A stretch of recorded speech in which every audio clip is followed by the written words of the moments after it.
Hey, welcome back to Halloween House.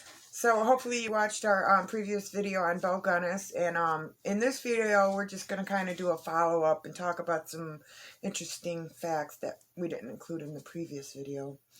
Yeah, before we kind of just went over the story itself, in case you weren't familiar with it, but there's some really, really interesting and kind of weird stuff surrounding the whole Belle Gunness property and the history. It's just very fascinating, so we just wanted to talk a little more about it. Yeah, because it had her property had a history before she moved there and after she left. So doing some more research, we found that her farm was first home to an opulent bawdy house. And a bawdy house is a brothel. Yes.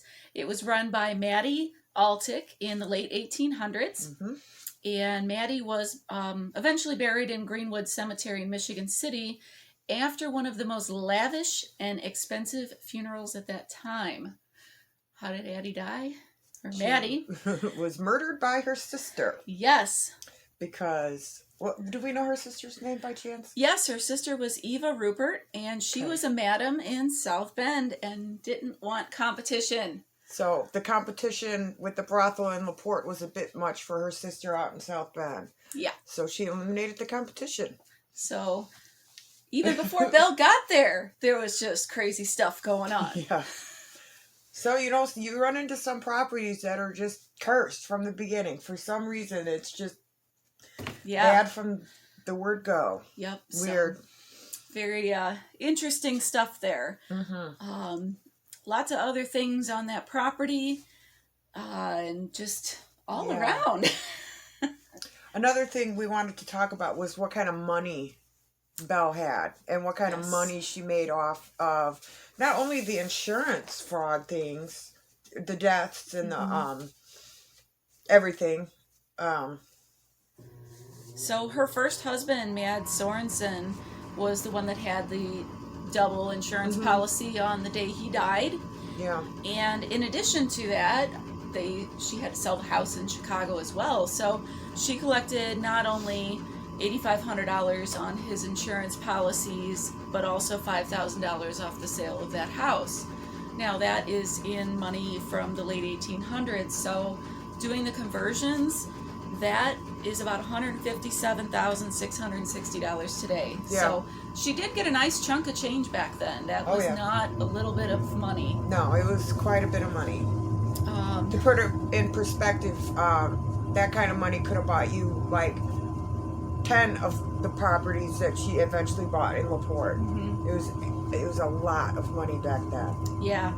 So even just some of the people that came to the home that she lured there, John Moo, who had said he was going to pay off her mortgage as a wedding gift, he brought $1,000 cash, and even that $1,000 cash, it was like 30 grand. Yeah. So they really did cash out everything they had, and they brought it to her. Yeah. And it's just amazing that she just kept pocketing all this money. Very wealthy woman. Yes. Very wealthy. Yes. Another guy that came out, he brought $3,000 in 1907, which would be just under $85,000 today. So I mean, could you imagine someone showing up at your house with $85,000 in cash? Yeah. Wow. Yeah.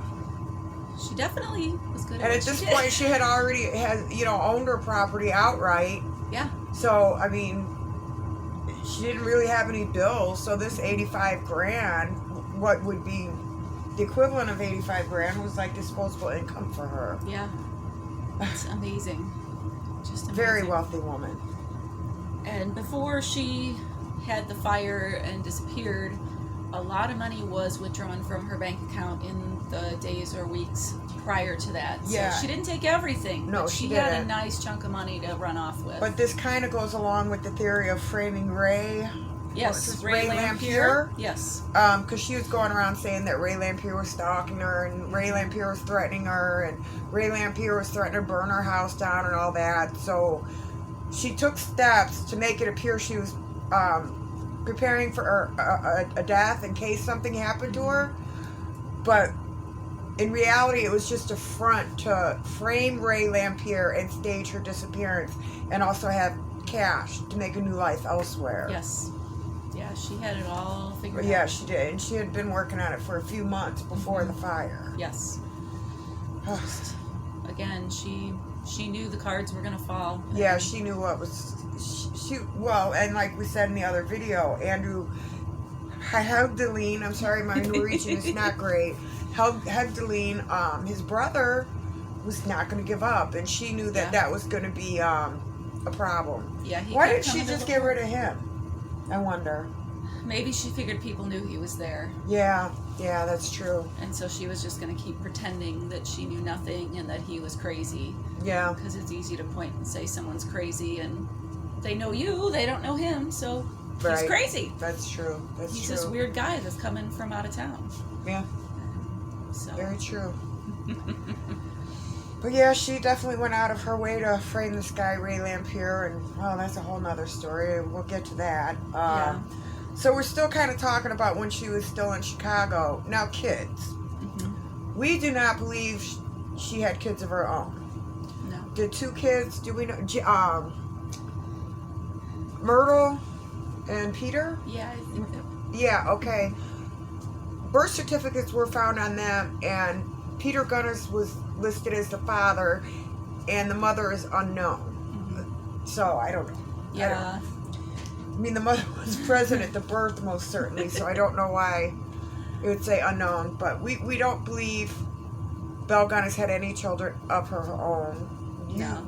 Think maybe one? There was the very slight possibility that there was a baby born either right before or right after Mr. Gunness met his end that may have been their child. Yeah. But there was another baby when she married him, or when she showed up, they got together, that passed away in her care. So I don't think she was very matronly, and probably didn't want a lot to do with little kids. Yeah. Bigger kids could do chores and farm work, so she might get paid to raise them for the orphanage stuff, but I don't think little babies had a lot of weight to her. Yeah, and what was I going to say? I forget. Oh, any children, like, we believe that Peter Gunness came into the marriage with 2 children. He had 2 children from a previous marriage. Yeah. So, and 2 of the kids that died in her care also had life insurance policies. Of course. Now, why do you have life insurance policy on your children? Whatever. Back then, I think it probably would have been a lot less common. Nowadays, it definitely is something that people do in case something happens for burial expenses and things. That's true. But back then, I really don't know how common life insurance even was. Yeah. I mean, I don't know. Something to think about or look into for later. Yes, but yeah, so I don't know where we're at with life insurance. 10 claims on her part. Crazy. And then she started just having the guys bring her money, so she didn't even have to go through all of that hoops for life insurance. She didn't have to kill anybody anymore for life insurance. She could just have them bring their life savings out. Wow. And Belle Gunness was a big woman. She was 6 foot, 200 pounds. Yeah. So she could very easily take out a man, no problem. Well, and she had a farming background. She raised pigs. She slaughtered pigs. So she was badass. She knew what she was capable of, and she could take him and do what she had to do. Most certainly. It sounds like a lot of them, she would feed them a meal tainted with arsenic or strychnine, and then when they were woozy, she'd take them out. Yeah. It makes it easier. You want your job to be easier. Yeah. And then back to the kids, there was a Jenny Olsen that we talked about in our previous video that disappeared. She was an orphan. She was adopted. I don't know if legally or not, but whatever. She was in Belle's care.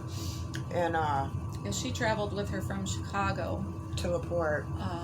She was also, unfortunately, one that was found in the property, but we figure that she was taken out because she knew too much. There were stories that after Mr. Gunness was had the meat cleaver fall on his head, she was in school telling other kids. Meat grinder. Oh, meat grinder. Yes, sorry. She was in school saying, my mom hit my dad on the head. Don't tell anybody. Yeah. So she, Belle Gunness had to take her out. Yeah. Unfortunately, it was so sad. I believe that would have been around 1906 or something like that. I think her grave marker said. Yeah. Very, very sad story. Just horrible. All right, and then what else? Now the current property.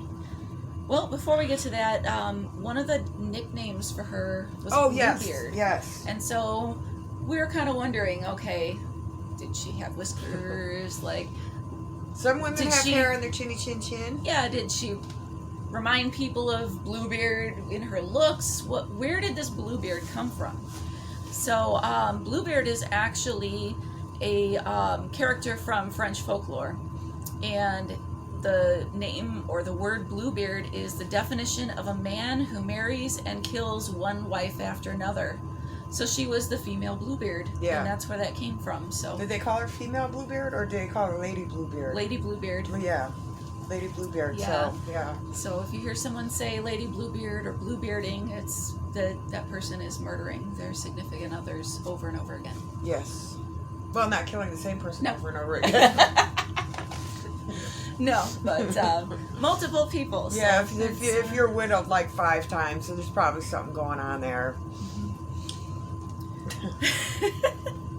Sad. Yeah, sorry. And we don't really mean to make light of it. It's just such a bizarre story, and it just seems like the more you dig and the more you look into it, the more you find, and you're just so baffled by it. Yes. So another strange thing that we kind of encountered along the road where the home is and where the property would have been is a wildlife preserve. And there's a couple signs up that say wildlife preserve, so you would think that it's probably a park with trails and things like that. It's very hard. There's not a place to pull in. There's no trespassing signs, and there's junk everywhere. Yes, there's junk everywhere. I mean, how we got in, we had to park. I don't even really remember, like by a dumpster, and then we had to find like this. Not even like, I don't know. Yeah, it wasn't even a driveway. It was bizarre. Yeah. So we tried looking into it. We can find that the LLC was established in 2017. And so again, the question is, if you formed an LLC to have a forest preserve or a wildlife preserve, wouldn't you got like 10 people to come and clean it up? Yeah. You maybe have like a path or something for people to enjoy. But really, they just threw the signs up. And left this dump. We're not going to say the name, but it says Wildlife Preserve. There's 2 signs. Then there's a few no trespassing signs. And, well, we trespass. Go ahead. Call the cops. I don't know. And so we went a little bit behind the sign. And there's an old shed. Yeah. Abandoned shed. A knocked down fence and a junk toilet. everywhere. Toilet. Yeah. That's not a nature preserve. No, it's a junkyard. Yeah. And about the Parks Recreation guy, we talked to him, and we asked him, well, you tell the story about how he lives. Yeah, anybody out there that you kind of ask about Belle Gunness, you get a lot of the, oh geez, not again, what are these people asking about? You do. But he didn't want to really give much information at all, but he alluded to it being a junkyard. Yeah. So. And we really weren't trying to question him about Belle Gunness. We were curious about the property. We were like, wanting to know why. Well, this is a nature preserve. It's not open to the public. Why is it not clean? And he didn't really have much to say except, well, it used to be a junkyard. Yeah. Okay, well, so you took a junkyard and you turned it into a nature preserve and you did nothing with it and you just left the junk and put some no trespassing signs up. Right. Doesn't make any sense. So, of course, extrapolating and thinking. Yeah. You wonder, was this made so that no one will build there and no one will bother it? I mean, obviously, if it was her property, Lord only knows what's out there. Yeah, and she was on 42 acres. So yeah, it had to be. When they found all those bodies, I'm not quite sure they went all over the 42 acres looking for... I'm sure they looked for recently disturbed soil. Yeah, and probably didn't go much further than that. And the pig pen. Do we know how long she was there for? In length, how long she was at that residence? Not really. That's something to look into. The bodies were found in 1908. Okay. So maybe only like 6 years. That's not very long at all. But you know, 2 suspected, bodies a year, maybe. She's suspected in luring up to 42 men there. Oh. And yeah, that's true. That was the final number that they had so they didn't find that many people, but that's 42 men, 42 acres. Mm-hmm. So yeah, it's just wondering, are they just trying to preserve that so there isn't any more? Yeah, that's pretty much where we're gonna go with that. That's what I believe. I don't think they don't want the land developed. They don't know what they're gonna run into. They'd rather, what is it that saying, let sleeping dogs lay? Yes. Just leave it alone. Don't disturb anybody. And yeah, half the property is, I wouldn't even say half, maybe less than half, has about 20 houses on it, including the original, not the original house, the original foundation for the house, the brothel, then the Belle Gunness home, and now the current modern home, which, again, in the last video, you had a conversation with the owner of that home, and strange things persist. So about the bone. Well, you tell a story. You were there.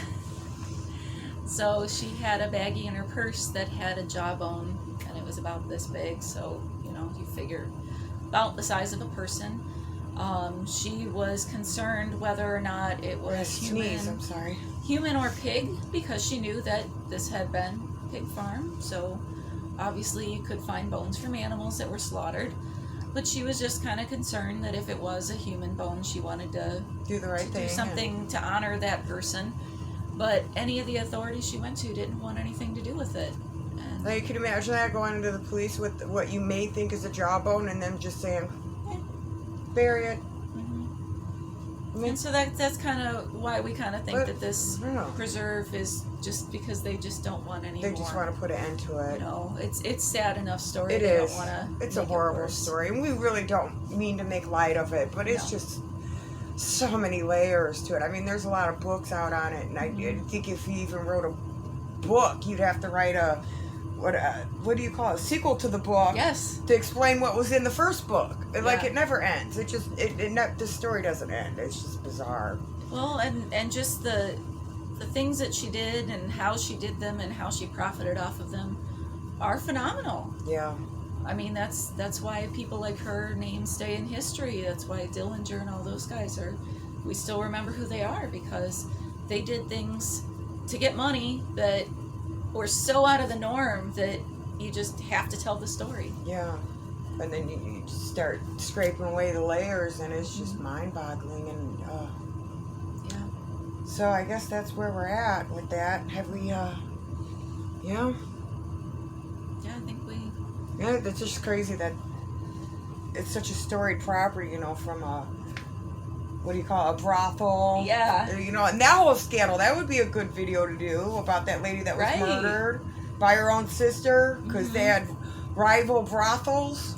And obviously she had plenty of money for her big lavish funeral, so there's another one. Like, these women back then were not little They were not to be trifled with. That's right. They were survivors. And, all right, then. So that's our Belle Gunness story. I think we pretty much went over everything we wanted to. Any questions or comments, go ahead and post it below. And please hit that subscribe button. Subscribe and like. And stay tuned for more videos. Stay spooky.